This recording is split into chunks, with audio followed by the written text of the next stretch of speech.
आजच्या या कार्यक्रमाचे अध्यक्ष आमचे प्रेरणास्थान आपल्या शिक्षण संस्थेचे प्रशासकीय अधिकारी डॉक्टर जवाहर काबरा सर, त्याचबरोबर ज्यांच्या मार्गदर्शनातून आम्ही या ठिकाणी असे वेगवेगळे उपक्रम घेत आहोत असे आपल्या महाविद्यालयाचे प्राचार्य डॉक्टर बजाज सर, त्याचबरोबर मराठी विभागाचे आमचे सहकारी मुठेकर सर, आमचे मित्र इंग्रजी विभागातील प्राध्यापक डॉक्टर मुंडे सर, वसतिगृहाच्या तळेकर मॅडम, आमचे इतर सहकारी, आपण सर्व आज या ठिकाणी मराठी भाषा गौरव दिन कुसुमाग्रजांच्या नावाने आपण साजरा करतो आहोत. तर तो का साजरा केला जातो, त्या पाठीमागची काय भूमिका आहे, त्याची काय कारणं आहेत, त्याच्यावरती प्रास्ताविकामध्ये मुठेकर सरांनी सविस्तर मांडलं. त्याचबरोबर मराठी भाषेचा इतिहास आणि मराठी भाषेची समृद्धता या विषयावरती किंवा या दृष्टिकोनातून आत्ताच बजाज सरांनी शुभेच्छा परमनोगतातही आपल्यासमोर व्यक्त केलं. आपण ज्या विषयावरती बोलणार आहोत तो विषय आहे की मराठी मातृभाषा आणि आपण. अनेक काळापासून सरांनी सांगितलं की शालिवाहन शके या प्राचीन इतिहासकारापासून म्हणजे त्या राजापासून मराठीचा इतिहास आहे. इसवी सन 5व्या शतकामध्ये सुद्धा मराठी भाषेचे काही शब्द सापडलेले आहेत ताम्रपटावरती. त्यानंतर शिलालेख आहेत. शिलालेखानंतर मुकुंदराज येतात 11व्या शतकामध्ये. त्यानंतर चक्रधर स्वामींचा जो महानुभव संप्रदाय तो येतो. त्यानंतर वारकरी संप्रदाय येतो. त्यानंतर दत्त संप्रदाय येतो. समर्थ संप्रदाय येतो आणि मग पुढे पंडितांची परंपरा सुरू. या परंपरेच्या दृष्टीने जर आपण विचार करत गेलो तर मराठी भाषेचा जो वारसा आहे तो प्रचंड मोठा आहे. जगातल्या सगळ्या भाषेमध्ये तमिळ ही एक अशी भाषा आहे की ती सर्वात प्राचीन भाषा मानली जाते, लिखित स्वरूपात आढळते आणि दुसऱ्या क्रमांकावर सापडते ती मराठी. आता भाषेच्या दृष्टिकोनातून आपण जर विचार करायला लागलो तर पहिला मुद्दा आपला असा येतो की भाषा आणि आपण हा जो संबंध आहे तो कसा आहे. मातृभाषा आपण म्हणतो की आपण आई वडिलांकडून जी भाषा बोलायला शिकतो तिला आपण मातृभाषा म्हणतो. पण मातृभाषा ही खरी आपली ओळख असते. जर एक साधी कल्पना आपण अशी करूया की आपल्यामधून भाषा थोडीशी वेगळी करून ठेवायची. आपल्यापासून जर भाषा आपण वेगळी केली तर आपण राहतच नाही, आपण रोबोट बनतो. रोबोटकडे फक्त भाषा नाही, तुम्ही मला असं तूही बोलतो पण त्याला कोणीतरी सांगावं लागतं. आता तुम्हाला सांगण्याची गरज आहे का, तुम्ही स्वतः विचार करून बोलू शकता. म्हणून भाषा म्हणजे केवळ बोलता येणं नव्हे, केवळ लिहिता येणं नव्हे, केवळ वाचता येणं नव्हे, तर सगळ्यात महत्त्वाची गोष्ट या 3 गोष्टी सोबतची जी गोष्ट महत्त्वाची आहे ती म्हणजे स्वतः त्या भाषेत विचार करता येणं आणि त्या भाषेमध्ये आपल्या कल्पना, आपल्या भावना आपल्याला मांडता येणं म्हणजे ती भाषा असते. मग मराठी जर आपली मातृभाषा असेल तर आपण ह्या सगळ्या गोष्टी मराठीमध्ये करतो.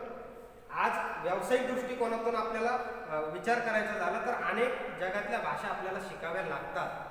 पण पहिल्यांदा जर आपल्याला आपली भाषा नीट येत असेल तरच जगातली कोणतीही भाषा आपल्याला शिकता येते.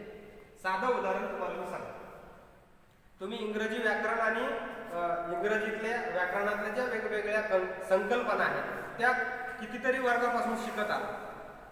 पण जोपर्यंत मराठीतला काळ ही प्रकार कळत नाही तोपर्यंत इंग्रजीचा टेन्स तुम्हाला कधीच समजणार. कारण तुम्हाला मराठीत कोणत्या पद्धतीने वाक्यामध्ये बदल करावे लागतात हे जर कळलं तर इंग्रजीत करतात. आपल्याकडे दुर्दैवाने असं झालेलं आहे म्हणजे यशवंतराव चव्हाणांनी असं म्हटलेलं आहे, ते मुख्यमंत्री असताना त्यांच्या एका भाषणामध्ये त्यांनी या गोष्टीचा उल्लेख केलेला आहे की आपल्याकडे लोकांची लोकभाषा ही कधीच ज्ञानभाषा झाली नाही. आणि त्याचं उदाहरण त्यांनी दिलेलं आहे. प्राचीन काळामध्ये ज्ञान हे सगळं संस्कृत भाषेकडे आहे. सामान्य माणसाची बोलण्याची भाषा वेगळी, तो त्या ज्ञानापर्यंत पोहोचू शकला नाही. संस्कृत थोडीशी बाजूला सारत पडली तर आपल्यावर मुस्लिम आक्रमण झाली आणि उर्दू भाषेचं राज्य या ठिकाणी सुरू झालं. म्हणून ज्ञान उर्दू भाषेमध्ये गेलं. म्हणजे उर्दू भाषेत गेलं याचा अर्थ ज्ञानाची जी भाषा होती ती उर्दू राहिली. आणि त्यानंतर इंग्रजांचं राज्य या ठिकाणी येतं आणि ज्ञान पुन्हा इंग्रजी भाषेत जातं. परिणाम असा होतो की सामान्य माणूस जो आहे तो ज्ञानापासून कायम बाजूला बाजूला जात राहतो आणि त्यामुळे होतं काय की माणूस कधीच ज्ञानी होत नाही.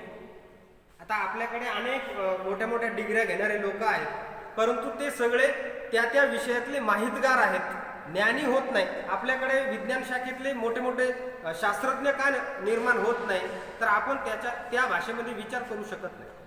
इंग्रजी मीडियममध्ये शाळेत शिकणारा विद्यार्थी कितीही इंग्रजी बोलत असला तरी तो विचार इंग्रजीत करू शकत नाही, कारण त्याची ती मातृभाषा असते. ज्याला विचार करता येतो तोच व्यक्ती प्रगती करू शकतो.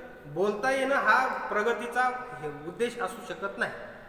विचार करता आला पाहिजे, स्वतःला विचार मांडता आला पाहिजे. आणि म्हणून आपण काही प्रश्न आणि त्याची चर्चा आपल्या तुमच्या समोर मी ठेवणार आहे. भाषा म्हणजे काय हे तर आपल्याला कळलं की भाषेमध्ये आपल्याला विचार करता आला पाहिजे, आपल्या मनात निर्माण होणाऱ्या कल्पना भावना आपल्याला मांडता आल्या पाहिजे, तरच आपल्याला ती भाषा येते.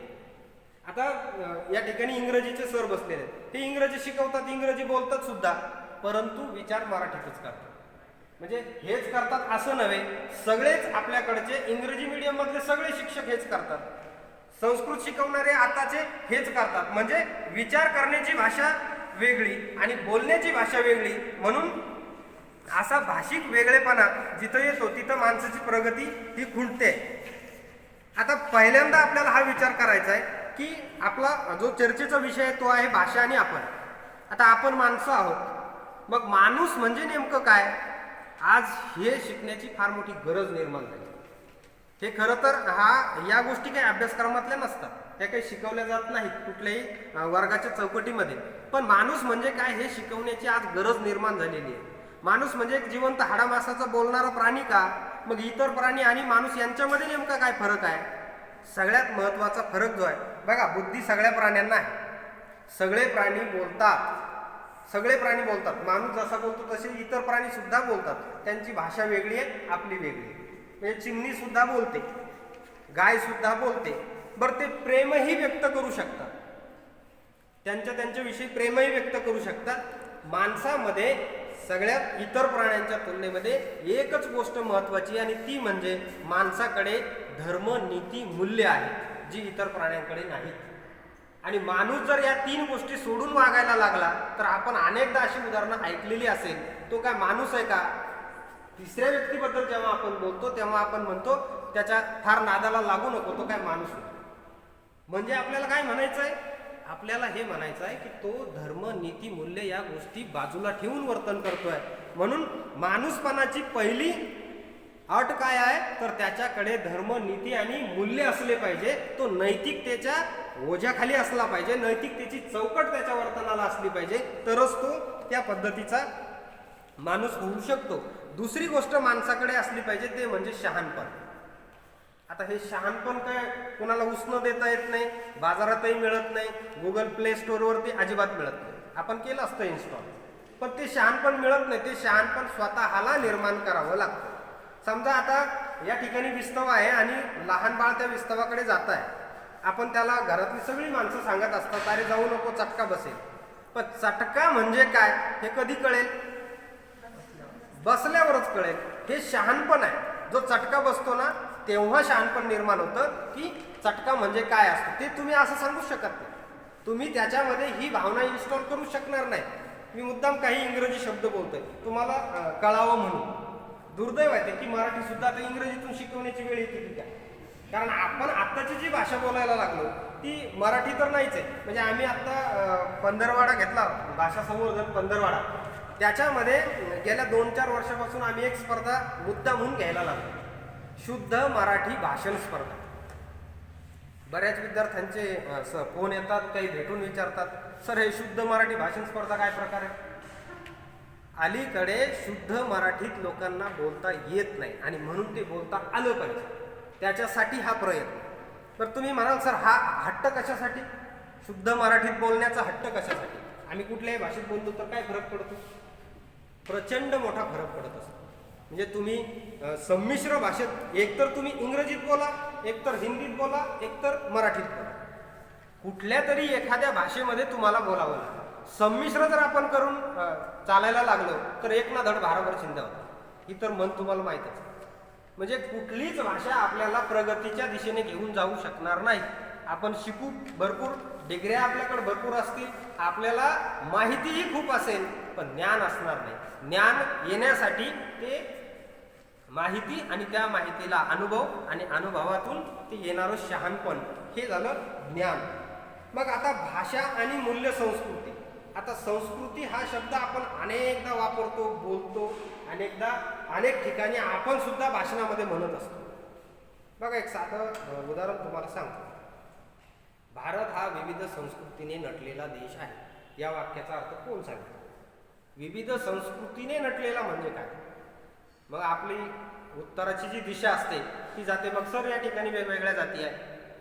जात म्हणजे संस्कृती होत नाही. मग सर या ठिकाणी वेगवेगळ्या धर्माचे लोक राहतात, मग पुन्हा धर्म म्हणजे संस्कृती का? नाही. संस्कृतीमध्ये 4 गोष्टी अंतर्भूत असतात: भाषा, भूषा, भजन आणि भोजन. ह्या 4 गोष्टी, या 4 गोष्टींची मिळून बनते संस्कृती.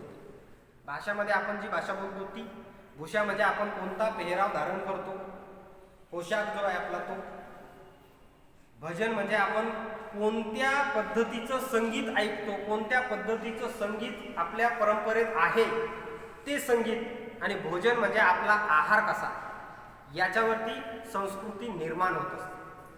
आता आपण अलीकडे सर्रासपणे पाश्चात्य संस्कृतीचं अनुकरण करायला लागलो. तर पाश्चात्य संस्कृतीच्या अनुकरणाने काय होऊ शकतं आपण त्याचा विचार कधी करत नाही. सहज आपण कुठल्याही गोष्टी घेत असतो.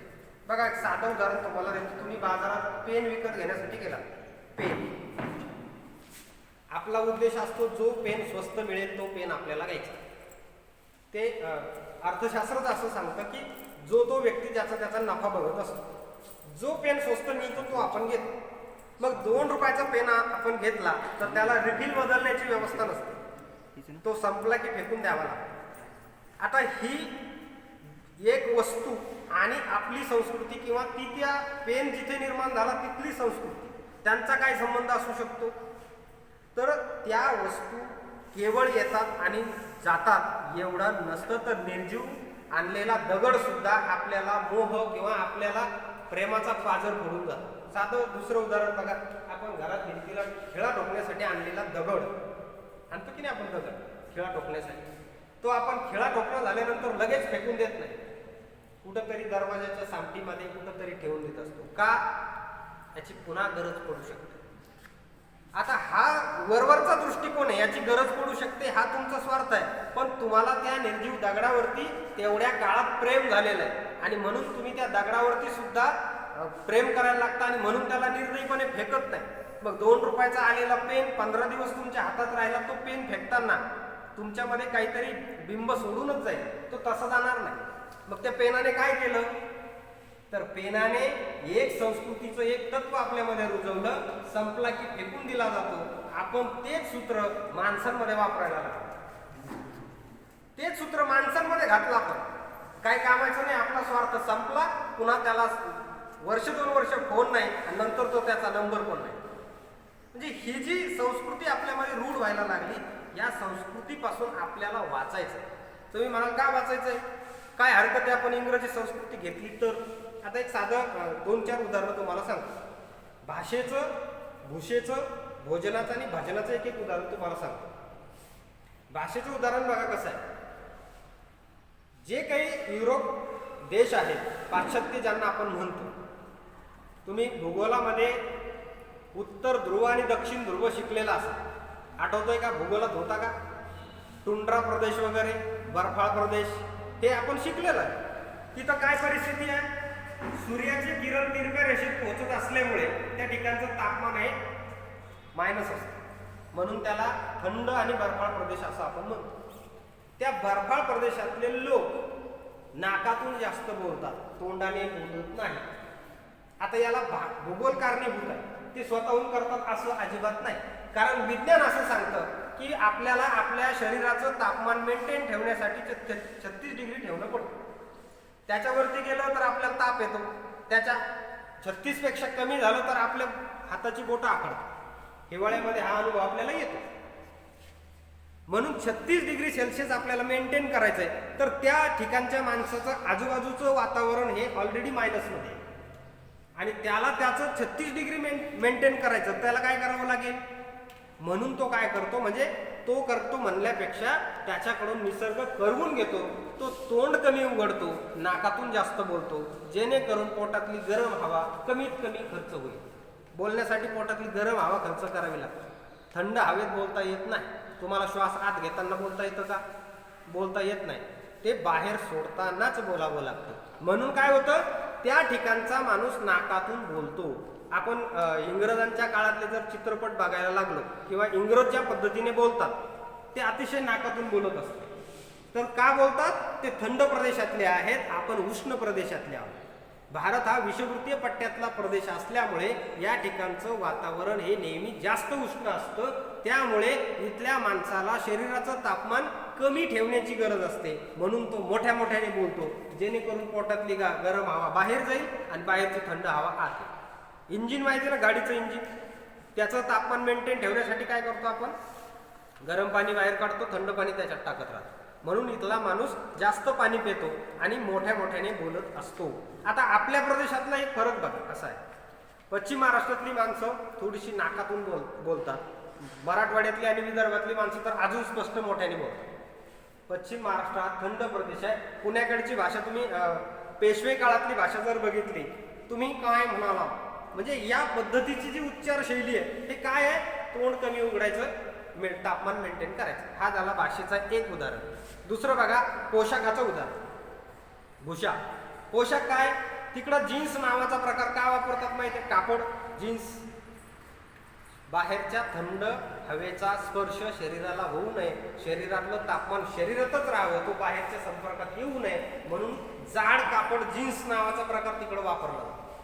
आपल्याकडे आपण तो फॅशन म्हणून घेतला. आपल्याकडे खरं तर पातळ कपडा घालण्याची गरज आहे. का? तर आपल्याकडचं तापमान जास्त आहे, शरीरातलं तापमान बाहेर फेकण्याची गरज आहे. आता आहाराचं एक उदाहरण तुम्हाला सांगतो. आपण अनेकदा असं म्हणतो की तिकडं गोली, वडापाव, कचोऱ्या, समोसे हे जे गरम मसाल्याचे पदार्थ आहेत हे खाल्ले जातात. का? तर त्यांच्याकडचं तापमान कमी आहे आणि त्यांना शरीरातली उष्णता वाढवायची आहे, म्हणून त्या पद्धतीचा आहार ते घेतात. आपल्याला त्याच्या उलट आहार घेणं गरजेचं आहे. म्हणजे आपण काय करायला पाहिजे? त्यांचं पाहून करण्याच्या ऐवजी आपल्या परिसरात आपल्याला काय सुटेबल आहे, काय आपल्याला योग्य आहे ते आपण वापरलं पाहिजे. आणि ते जर आपण वापरलं तर आपोआप आपली संस्कृती निर्माण होईल. म्हणजे आपली संस्कृती आपण जतन करतो. बघा तिकडं स्टीलचा हंडा जो आहे, आपल्याकडे पाणी भरण्यासाठी हंडे जो वापरतो आपण ते स्टील आहे. स्टीलचं वैशिष्ट्य असं आहे की ते तापमानानुसार ते त्यातलं जे वस्तू आहे त्यातला गुणधर्म बदलत असतो. आपल्याकडे मातीची भांडी वापरली जायची. का?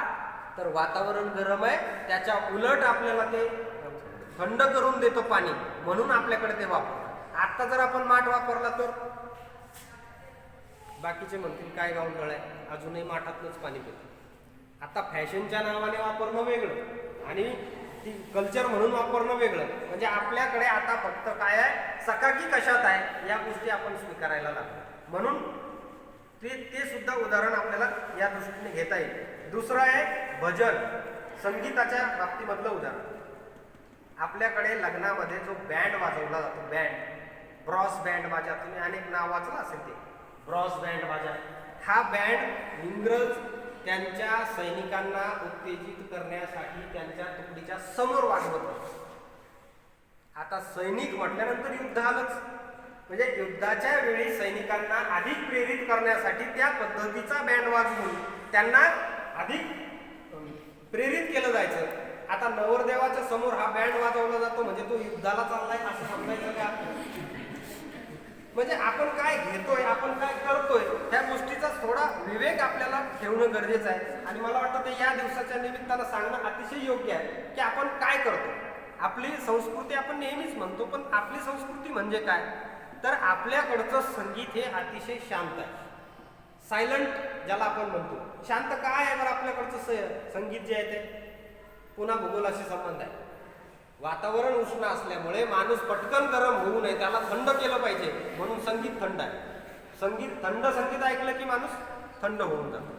म्हणून सायलंट गाणे ऐकण्याचा आपल्याकडचा जो प्रकार. आता डीजे वगैरे जर आपण वाजवायला लागलो तर 5-10 मिनिटानंतर आपल्या छातीतली धडधड वाढायला लागते. म्हणजे आपल्याला त्याची गरज नसते, ऑलरेडी आपली तेवढी उष्णता आपल्याकडे असतेच. म्हणून अशा वेगवेगळ्या संस्कृतीच्या आणि भाषेच्या दृष्टिकोनातून आपण विचार करणं गरजेचं आहे. आता जागतिकीकरणामध्ये काय सुरू झालं बघा.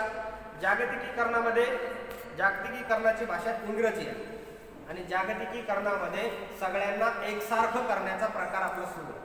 सगळ्यांकडे सारखं धोरण आहे.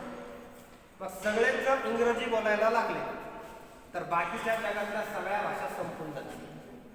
आपल्यात संपतील असं नाही, भाषा संपली. मग आता तुम्ही म्हणाल तर भाषा संपली तर संपली, काय फरक पडतो? आपल्याला बोलण्यासाठी कुठली तरी भाषा पाहिजे. आपण बोलणं महत्वाचं आहे. शिरवाडकर एका ठिकाणी असं म्हणतात की ज्या भाषेचा उत्कर्ष होतो त्या समाजाचा उत्कर्ष होतो. आणि भाषेचा जर ऱ्हास झाला तर त्या समाजाचाही ऱ्हास होतो. आता भाषेचा आणि समाजाचा संबंध कुसुमाग्रज किंवा शिरवाडकर हे त्या समाजाशी लावतात. तसा संबंध आपल्याशी सुद्धा आहे. आपली सुरुवातीलाच म्हटलं की आपण जर विचार करू शकलो तरच आपली प्रगती होते, अन्यथा आपली प्रगती होऊ शकत नाही. तुम्ही कितीही डिग्र्या घेतल्या पण तुम्हाला जर विचारच करता आला नाही, तुम्हाला जर नवं काही मांडताच आलं नाही. आता साधं उदाहरण बघा, केमिस्ट्री हा विषय आपण घेतला, रसायनशास्त्र. आपल्याकडचा विद्यार्थी रसायनशास्त्रातले सिद्धांत वाचताच तो म्हातारा होतो. तो सिद्धांत कधी मांडतो, याने काय म्हटलं, त्याने काय म्हटलं, हा काय म्हणतो, तो काय म्हणतो, ते काय म्हटले हे वाचण्यात जर आपलं आयुष्य जाणार असेल. आता हे आयुष्य का जातं आपलं? कारण ते इंग्रजी भाषा, ते आपल्याला कळत नाही. म्हणून आपल्याला एकच गोष्ट तीनदा वाचावी लागते.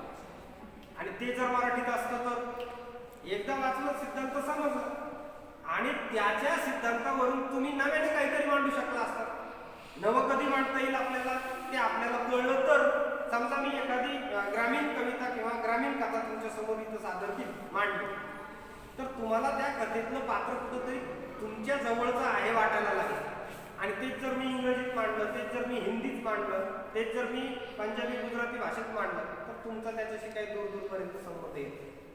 आणि म्हणून काय होतं, आपली भाषा ही आपलेपणा निर्माण करते आणि तीच आपली खरी अस्मिता असते, आपली ओळख आहे आणि तीच आपल्याला खरी ओळख देते. सुरुवातीला मी तुम्हाला एक प्रश्न दिला की भाषा जर आपल्यापासून वजा करून ठेवली तर आपल्यामध्ये काहीही शिल्लक राहत नाही. भाषा जाते म्हणजे काय जातं, आपल्या मनातल्या कल्पना नाही, भावना नाही. आणि अलीकडच्या काळामध्ये आपण या सगळ्या गोष्टी बाजूला ठेवण्यासारखंच वागायला लागतो. काय आपल्याकडे भावना नसतात, कल्पना नसतात. आपल्या शेजारी कुणीतरी अन्याय करतोय, आपण उघड्या डोळ्याने पाहतोय, आपल्याला काय वाटत नाही. म्हणजे संवेदनशीलता नावाचा जो प्रकार आहे तो आपल्याकडे आता फार कमी होतो. संवेदनशीलता कशी असली पाहिजे त्याचं एक उदाहरण नेहमी सांगितलं जातं. तुम्ही कधी बसलेला बैल गाय पाहिलाय का? बसलेला बैल गाय पाहिलंय? त्याच्या अंगावरती जर तुम्ही मातीचे कण जरी टाकले तरी तो त्याची त्वचा थरथरतो. तेवढी संवेदनशीलता आपल्याकडे असली पाहिजे. म्हणजे आपल्या समोर कुणाचा तरी ऍक्सिडेंट झाला आणि आपण नुसतं पाहतो, मेला का नाही मेला, चला. ही जर प्रवृत्ती आपली असेल, ही जर आपली मानसिकता असेल तर आपल्यामधली संवेदनशीलता जवळपास संपल्याच जाणार. आणि म्हणून ती संवेदनशीलता पुन्हा एकदा आपल्याला निर्माण करायची असेल तर आपल्याला आपल्या गोष्टीकडे जावं लागेल. असं काही नाहीये की आपण मराठी भाषा बोललो म्हणजेच मराठी भाषा जतन होणार आहे किंवा आपण जतन नाही केली म्हणजे ती मरूनच जाणार आहे, असं काहीही नाही. आपल्या भाषेला आपण याच्यासाठी जतन करायचं आहे, याच्यासाठी आपण ती वापरायची आहे की तीच आपली खरी ओळख आहे. ती जर नसेल तर आपल्याला कोणीही ओळखणार नाही. तुम्ही इथं तुम्हाला ती ओळख विचारत नाही, तर तुम्ही दिल्लीत जर गेलात तर दिल्लीत गेल्यानंतर तुम्हाला विचारलं जातं कुठून आला. तुम्ही महाराष्ट्र म्हणाला की लगेच त्यांच्या लक्षात येतं हा मराठी भाषा. म्हणजे तुम्हाला भाषेच्या दृष्टीने ओळखलं जातं. तुम्ही पाश्चात्य देशांमध्ये गेलात तर मराठी भाषिक म्हणूनच आपली ओळख असते. जर समजा अमेरिकेच्या विमानतळावर तुम्हाला मराठीत बोलणाऱ्या व्यक्तीचा आवाज ऐकू आला तर तुम्ही लगेच त्या आवाजाच्या दिशेने जाल, अरे मराठी बोलतं इथं कुणीतरी, आणि लगेच त्याच्याशी जाऊन संवाद साधा. तुम्ही भारतातून आलात, महाराष्ट्रातून आलात, तो म्हणाला हो, मग तुम्ही कुठल्या जिल्ह्यातले? मी सोलापूरचं. मग मी जालन्याचं. तुमची दोस्ती त्या ठिकाणी निर्माण होते, मैत्री निर्माण होते. हा वास्तव हे आहे की त्याचा तुमचा कधी संबंध आलेला नाही. केवळ भाषेमुळे तुम्ही त्याला आपलं मानायला लागता, तुम्ही त्याच्यावरती विश्वास ठेवायला लागता. ही जी विश्वासाची म्हणजे पावती आहे, ती पावती तुम्हाला भाषेमुळेच मिळत असते. म्हणून ती भाषाच तुमची ओळख आहे आणि त्या भाषेमध्येच आपण बोललं पाहिजे, त्या भाषेत आपण विचार केला पाहिजे. हेच आपल्याला या दृष्टीनं महत्वाचं आहे. आणखी भाषा मरते तेव्हा काय होतं बघा. आता भाषा जतन कशी केली पाहिजे, का केली पाहिजे याच्यापर्यंत आपण पोहोचलो. भाषा मरते तेव्हा काय होतं? भाषा मरते तेव्हा एक मक्तेदारी निर्माण होते. तुम्ही जर तुमची भाषा बोलत नसाल तर दुसऱ्या भाषेचे लोक तुमच्या ज्ञानावरती मक्तेदारी सांगायला सुरुवात करतात. आता साधी एक उदाहरण तुम्हाला सांगतो. डॉक्टर जेव्हा आपल्याला गोळ्या लिहून देतो, त्या गोळ्यांची नावं आपल्याला वाचताच येत नाही. तो का तसं लिहितो, काय असू शकतं पण कारण, का लिहितो तसं? त्याला स्पष्ट इंग्रजी लिहिता येत नसेल का? किंवा त्याला त्या गोळ्यांची मराठीतली नावं माहीत नसतील का? काय असू शकेल कारण? ती त्याची व्यावसायिक नैतिकता. त्या जर गोळ्यांची नावं तुम्हाला कळली तर तुम्ही पुन्हा डॉक्टरकडे जाणार नाही. तुम्ही परस्पर गोळ्या घेऊन मेडिकलमधून घेऊन खा आणि घरी दुरुस्त व्हा. पुन्हा जासाल का तुम्ही डॉक्टरकडे? जाणार नाही. म्हणून आता परिणाम काय झाला? तुमच्या भाषेवरची तुम्ही त्या भाषेत उपयोग करत नाही. म्हणून काय झालं? इंग्रजी भाषेने तिथे मक्तेदारी निर्माण केली मेडिकल सायन्सवर. आणि त्याचा परिणाम असा होतो की सामान्य माणसाचं शोषण होतं. आता दुसरं उदाहरण बघा. न्यायालय व्यवस्थेतलं आपण उदाहरण घेतलं. वकील लावण्याची काय गरज आहे आपल्याला? आपल्यावरती अन्याय झाला, आपण सहजपणे त्या न्यायाधीशाला सांगू शकलो पाहिजे, पण आपण ते सांगू शकत नाही. त्याच्यासाठी आपल्याला वकील लावावा लागतो. कारण ती भाषा आणि त्याचे जे नियम आहेत ते आपल्याला माहीत नसतात आणि आपली जी भाषा आहे ती त्यांची भाषा नसते. म्हणजे दोघांचा जो भाषिक अंतर आहे त्यामुळे काय होतं? शोषण निर्माण होतं. आणि म्हणून आपली भाषा जर मेली किंवा संपली, तिचा आपण वापर करत नसू तर आपल्या सगळ्याच जीवनावरती कुणाची तरी मक्तेदारी हळूहळू सुरू व्हायला लागली. आज बघा, ज्ञानावरती आपली म्हणजे ज्ञानावरती दुसऱ्या भाषेची मक्तेदारी आहे. आपण काय घालावं, काय खावं हे सुद्धा लोक ठरवतात. तुम्ही म्हणाल सर आता हे कसं शक्य आहे? आपण कोणत्या प्रकारचे कपडे घालावेत हे कोण ठरवतं माहित आहे? फॅशन डिझायनर ठरवतात. तुम्ही कोणत्या प्रकारची केशरचना करावी हे ते केश कर्तनालयवाले ठरवतात. कोणती फॅशन बाजारात आणायची, गजनी आणायची का सलमान खानची कोणती आणायची? म्हणजे ही मक्तेदारीच्या पद्धतीची आहे. ही मक्तेदारी कशामुळे निर्माण होते? तर आपल्याला आपल्या भाषेविषयीची अस्मिता नाही आणि आपण त्याच्यातून वापर करत नाही. त्यामुळे या सगळ्या गोष्टी निर्माण होतात. आपल्या भाषेमध्ये जर आपल्याला ज्ञान मिळवता आलं तर आपण खऱ्या अर्थाने प्रगती करू शकतो. त्याच्या संदर्भात यशवंतराव चव्हाणांचे अनेक उदाहरणं तुम्हाला सांगता येतील. BA फर्स्ट इयर ज्यांचा आहे त्या सगळ्या विद्यार्थ्यांनी तो पाठ सुद्धा अभ्यासक्रमामध्ये आहे की शिक्षणाची भाषा ही कशी असली पाहिजे, कोणत्या भाषेच्या माध्यमातून शिक्षण दिलं पाहिजे. आता जर मराठी माध्यमातून जर सगळं विज्ञान शाखा जर असतील तर तुमच्यापैकी सगळ्या विद्यार्थ्यांनी डॉक्टर आणि मोठे मोठे सायंटिस्ट झाले असतात. तुम्ही मला सर मग आम्ही अजूनही बोलू, चांगली गोष्ट आहे, अजूनही व्हा, आमच्या शुभेच्छा आहेत. मराठीतूनच झालं पाहिजे असं नाही, परंतु आकलनाच्या पातळीवरती फार मोठ्या मर्यादा आहेत. आकलनाच्या पातळीवरची एक मर्यादा तुमच्या समोर मांडतो आणि मग आपण थांबूया. आदिवासी पाडा आहे आणि आदिवासी पाड्यावरती आपल्याला मराठी भाषा शिकवायची, मराठीत शिकवायची. कारण त्यांची बोली मराठी नाही ना, त्यांची जमातीची बोली आहे. आता त्याला मराठी शिकवायची. ही गोष्ट मी तुम्हाला आकलनातला फरक कसा पडतो याच्या संदर्भात सांगतो. त्या मुलाला बाराखडी शिकवायला तिथं एक शिक्षक जातात आणि त्यांचा तो आपला नेहमीचा सचित्र बालमित्र तुम्हाला माहित आहे, मराठी शिकण्याचं पायाभूत पुस्तक, तिथून आपण सुरू होतो. तिथं शिकवलं जातं क कपाचा, ग गणपतीचा, ख खटाऱ्याचा, असा आपण शिकतो बालवयामध्ये आणि सुरू होतं. आता त्या पुस्तकातल्या दाखवलेल्या वस्तू आणि त्या आदिवासी पाड्यावर जीवन जगणारा तो मुलगा यांचा कुठलाही संबंध नसतो. कप त्याने कधी पाहिलेला नसतो. चिनी मातीचा कप ज्याने आपण चहा पितो तो कप, त्याच्याकडे तो त्याच्या पद्धतीने पित असतो. दुसरी महत्वाची गोष्ट, ग गणपतीचा, गणपती हा देवच त्याला माहीत नसतो कारण तो इकडे शहरातल्या लोकांचा देव. गणपतीचे देव झाड जंगल नद्या डोंगर हे सगळे त्यांची देव आहे. त्याला गणपती वगैरे काय माहित नाही. जर गणपतीचा शिकवण्याच्या ऐवजी जर आपण गवताचा शिकवला तर तो लवकर शिकेल, कारण तो गवत रोजच पाहतो. म्हणून आपल्या जीवनात ज्या गोष्टी वस्तू आहेत त्याच्यापासूनच आपल्या शिक्षणाची सुरुवात होते. आपल्या जीवनात जर चीनमधून आलेला 2 रुपयाचा पेन असेल तर आपण नैतिक मूल्य कशी बाळगली, ह्या सगळ्या गोष्टींचा विचार आपल्याला जागतिकीकरणामध्ये करणं गरजेचं आहे. कारण जागतिकीकरणामध्ये सगळ्यांना एकसारखं करण्याचा झपाटा सुरू आहे आणि त्या एकसारखेपणामध्ये आपण आपली ओळख विसरून जातो. सगळेच जर बोलायला लागले तर ऐकणार कोण, अशी अवस्था भाषिक दृष्टीनं आपली होऊ शकते. जगामध्ये सगळेच जर इंग्रजी बोलायला लागले तर बाकीच्या भाषांचं काय? मग बाकीचं आता संस्कृतचं जसं होत आहे तसं आपल्या मराठीचं होत आहे. मग कुठंतरी त्याचं एक विद्यापीठ सुरू होईल. मग पुन्हा लोक तिथं जास्त पैसे देऊन ऍडमिशन घेतील, कारण ज्ञान सगळं त्या भाषेमध्ये. म्हणून आपला जो खरा वारसा आहे, संस्कृतीचा असेल, म्हणजे वैद्यकीय असेल, ह्या सगळ्या गोष्टी आपल्याकडे होत्या, पण आपला त्याच्यावरती विश्वास बसत नाही, हा महत्वाचा मुद्दा. आता शेवटचं एक उदाहरण सांगतो आणि थांबतो. एका घरामध्ये पूजापाठ करण्याची पद्धत होती आणि पूजापाठ करत असताना त्या घरातलं मांजर जात्याच्या खुंट्याला बांधण्याची एक पद्धत होती. ते मांजर आधी खुंट्याला बांधायचं आणि मग देवाची पूजा सुरू करायची. आपल्यासारख्या एका माणसाला असाच प्रश्न पडला की मांजर आधी का बांधलं जातं, म्हणजे हा काय पूजेचा आणि त्या मांजर बांधण्याचा संबंध आहे? संबंध असा आहे. मग तो शोधत पाठीमागे गेला आणि मग त्याच्या लक्षात आलं की त्याच्या कोणत्या तरी पिढीतला एक पूर्वज पूजा करत असताना, पूजा म्हणजे आरती पेटवलेली आहे, तेल आहे, आणि तो आरती करत असताना तो मांजर अशी उडी मारतो आणि ते तेल आणि दिवा त्याच्या अंगावरती सांडतो, त्याच्यामध्ये तो भासतो आणि त्याने अशी शिकवण घेतली. म्हणजे त्या घटनेनंतर तो असं शिकतो की आधी मांजर बांधून ठेवायचं मग पूजा करायची. अशा पद्धतीने आपल्या संस्कृतीतल्या गोष्टी आहे. प्रत्येक गोष्टीला कारण आहे, ते कारण जाणून घ्या. ती गोष्टच खोटी आहे असं म्हणू नका.